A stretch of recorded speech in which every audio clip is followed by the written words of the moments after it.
안녕하세요. 그림비 가족 여러분. 오늘 목요일 아침, 오늘도 이렇게 매일 한 말씀으로 오늘 하루를 시작하는 모든 분들에게 지나온 내 삶의 역사 속에서 언제나 나와 함께 하셨던, 나를 지키시고 보호하셨던 하나님의 그 흔적을 발견할 수 있는 그런 은혜가 있기를 간절히 기원합니다. 네, 오늘은 저희가 느헤미야 8장 오늘 마지막 13절에서 18절의 말씀으로 함께 이 아침 시작하도록 하겠습니다. 느헤미야 8장 13절에서 18절의 말씀.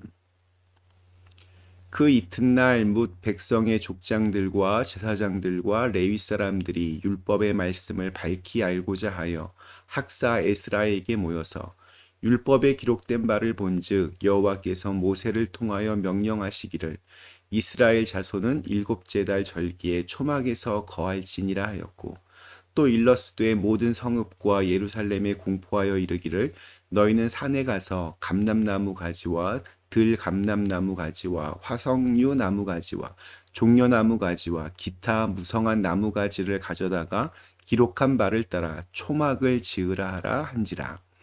백성이 이에 나가서 나뭇가지를 가져다가 혹은 지붕 위에 혹은 뜰 안에 혹은 하나님의 전 뜰에 혹은 수문 광장에 혹은 에브라임 문 광장에 초막을 짓되 사로잡혔다가 돌아온 회중이 다 초막을 짓고 그 안에서 거하니 눈의 아들 여호수아 때로부터 그날까지 이스라엘 자손이 이같이 행한 일이 없었으므로 이에 크게 기뻐하며 에스라는 첫날부터 끝날까지 날마다 하나님의 율법책을 낭독하고 무리가 이레 동안 절기를 지키고 여덟째 날에 규례를 따라 성회를 열었느니라.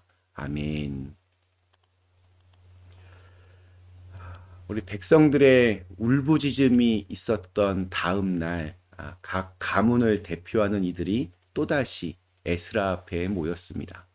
오늘 13절 말씀이 이렇게 시작합니다. 그 이튿날 뭇 백성의 족장들과 제사장들과 레위 사람들이 율법의 말씀을 밝히 알고자 하여 학사 에스라에게 모여서 여호와로 인하여 기뻐하는 것이 너희의 힘이라는 가르침을 따라서 기쁨을 회복한 그 다음 날 그들은 그 하루로 만족할 수 없었습니다. 하나님 앞에서 회복한 이 기쁨과 은혜를 더 오래 유지하기 위해서 더 필요한 것이 있기에 그 다음날 또 모인 것입니다. 왜 이렇게 모였습니까? 율법의 말씀을 밝히 알고자 모였다라고 했습니다. 14절과 15절의 내용을 볼 때 자초 지경은 이런 것입니다. 7월 1일 나팔절에 에스라에게 요청하여 율법의 말씀을 들었습니다. 그런데 율법의 말씀에는 7월 15일부터 일주일 동안 초막절을 지킬 것을 가르치고 있습니다. 곧 초막절이 다가오는 것입니다. 그래서 어떻게 초막절을 지켜야 하는 것인지를 묻기 위해서 에스라에게 모인 것입니다. 초막절을 지켜야 한다는 것을 알았습니다. 그런데 그것을 왜 지켜야 하는 것인지, 어떻게 지켜야 하는 것인지 제대로 알아야겠다는 것입니다. 성경에는 수많은 사건들이 기록되어 있습니다. 그런데 그것은 어떤 단순한 사건이 아니라 그 안에 하나님께서 우리가 알기를 원하는 그런 의도와 또 마음이 담겨져 있습니다. 그래서 예수님의 이적을 사인, 표적이라고 부르는 것입니다. 예를 들어 떡 5개와 물고기 2마리로 5천 명을 먹였다는 그 정보를 아는 것에서 머무르지 않고 그것이 의미하는 게 무엇인지, 왜 중요한지를 좀 알고 또 그것에 순종하는 데까지 나아가는 것이 필요합니다. 성경에서 뭐 이건 해라, 이건 하지 말라 하면 그냥 아무 생각 없이 하라는 건 하고 하지 않는 것은 안 하는 것. 이런 것이 아니라 왜 그렇게 하라고 하셨을까? 왜 그건 하지 말라고 하셨을까? 이것을 이렇게 고민하고 물어보고 깨닫고 배우는 과정이 필요합니다.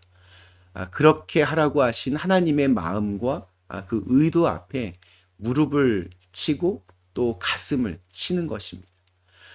초막절에 대해서 에스라가 설명을 해줍니다. 그리고 그 말씀을 들은 백성들은 이 아는 것에서 그치지 않고 그것을 곧바로 행동으로 옮깁니다. 우리 16절 말씀. 백성이 이에 나가서 나뭇가지를 가져다가 혹은 지붕 위에 혹은 뜰 안에 혹은 하나님의 전뜰에 혹은 수문 광장에 혹은 에브라임 문 광장에 초막을 짓되. 이들은 밖으로 나가서 나뭇가지를 구해다가 초막을 짓습니다. 말씀 앞에 즉각적으로 순종했습니다. 아마 이스라엘의 그 성벽 재건을 그렇게도 방해했던 산발랏, 도비야, 게셈 그 일당들은 여전히 이스라엘 백성들을 이렇게 지켜보고 있었을 겁니다. 그런데 갑자기 백성들이 성 밖으로 나가서 산으로 들로 다니며 나뭇가지를 한아름씩 가져가는 모습을 아마 보았을 겁니다. 쟤네들은 갑자기 뭐 하는 거냐 아마 그렇게 물었을 겁니다. 예루살렘 성안을 온통 뒤덮은 나뭇가지를 가지고 이렇게 초막을 짓고 그곳에 머무는 이들을 어떻게 생각했겠습니까? 그까지 초막에 집을 짓고 살려고 하느냐 아마 비웃었을 겁니다. 그런데 대적이 어떻게 생각하느냐 그들의 비웃음 이런 것은 중요한 것이 아닙니다. 하나님이 명령하신 것을 지켜 행하는 것이 중요합니다. 초막절, 이 초막절이 원래 어떠한 절기입니까? 이스라엘 백성들이 광야 40년간 하나님이 어떻게 동행하셨고 어떻게 우리를 먹이셨는가를 몸으로 직접 느끼는 절기입니다. 그래서 그 한 주간 동안 집에서 잠을 자지 않고 광야 생활 때처럼 이렇게 초막을 짓고 그 안에서 잠을 자는 것입니다. 한낮에 뜨거운 태양과 또 한밤에 그 광야의 적막함과 추위로부터 보호하고 또 나침판이 되어준 불기둥과 구름기둥을 상징하는 큰 등을 초막 앞에 켜놓습니다.